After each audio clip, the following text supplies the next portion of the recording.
Today we bow our heads to commemorate a time of terror and death in a city that throbs with life and hope. We are in the right place.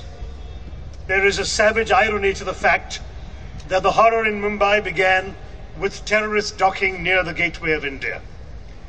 This magnificent arch behind me, built in 1911 to welcome the British King, has ever since stood as a symbol of the openness of this city. Crowds flock around it, made up of foreign tourists and local yokels. Touts hawk their wares, boats bob in the water, offering cruises out to the open sea. The teeming throngs around it daily reflect India's diversity, with Parsi gentlemen out for their evening constitutionals, Muslim women in burqas taking the sea air, Goan Catholic waiters enjoying a break from their duties at the stately Taj Hotel, Hindus from every corner of the country chatting in a multitude of tongues. 4 years ago tomorrow, ringed by police barricades, the gateway of India, the gateway not just of India, but to India and to India's soul, was barred, mute testimony to that criminal assault on this country's pluralist democracy. The terrorists who right here heave their bags laden with weapons up the steps of the wharf to begin their assault on the Taj, like their cohorts at a dozen other locations around the city, knew exactly what they were doing. Theirs was an attack on India's financial nerve center and commercial capital, a city emblematic of the country's energetic thrust into the 21st century. They struck at symbols of the prosperity that was making the Indian model so attractive to the globalizing world. Luxury hotels, a Swiss cafe, an apartment house favored by foreigners.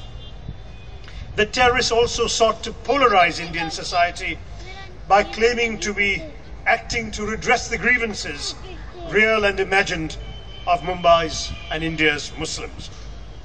And by singling out Britons, Americans and Israelis for special attention, they demonstrated that their brand of Islamist fanaticism is anchored less in the absolutism of pure faith than in the geopolitics of hatred. The terrorists hit multiple targets in Mumbai, both literally and figuratively. They caused death and destruction to Indians with near impunity, searing India's psyche, showing up the limitations of our security apparatus, and humiliating the authorities. They dented the worldwide image of India as an emerging economic giant, a success story of the era of globalization, and an increasing magnet for investors and tourists. But the tragedy also gave birth to great heroism. I pay tribute to the policemen and security forces who fought back, in many cases at the cost of their lives.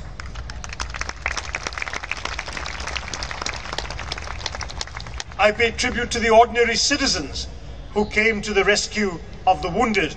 I know there are some here today amongst us.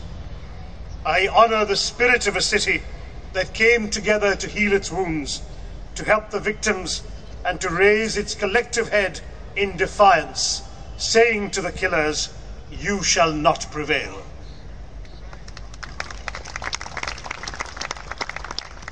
Tomorrow, as happened 4 years ago, the platitudes will flow like blood.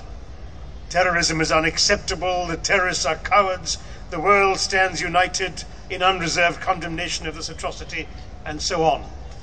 Commentators in America trip over themselves to pronounce this night and day of carnage India's 9/11. But India has endured many attempted 9/11s, notably a ferocious assault on our national parliament in December 2001 that nearly led to all-out war. The year of 26/11 alone, 2008, was one in which terrorist bombs had already taken lives in Jaipur, in Ahmedabad, in Delhi, and in an eerie dress rehearsal for the effectiveness of synchronicity in several different places on one searing day in the state of Assam. Mumbai combined all the four elements of its precursors. By attacking it, the terrorists tried to hit India's economy, its tourism, and its internationalism, and they took advantage of this gateway of the city's openness to the world. That was what they tried to do. They failed. The Islamist extremism, nurtured by a succession of military rulers of Pakistan, has now come to haunt its well-intentioned civilian government. The bombing of Islamabad's Marriott Hotel and various military sites have proved that Frankenstein's monster is now well and truly out of that government's control. The militancy once sponsored by its military now threatens to abort Pakistan's sputtering democracy and has sought to engulf India in its flames. There has never been a stronger case for firm and united action by the governments of both India and Pakistan to cauterize this cancer in their midst. Today we live in hope that the latest peace initiative between India and Pakistan will take wings and end the narrative of death and despair that has bedeviled our relationship. 4 years ago it became clear that India had become the theatre of action of a global battle, one which threatens Indian lives, it is true, but one whose worldwide objectives also mean that we are not alone in this fight, as we can see with the presence of so many international diplomats here today. Indeed, Pakistan should be on the same side as us in what for them is an existential struggle. That is also part of the solidarity we are all expressing today.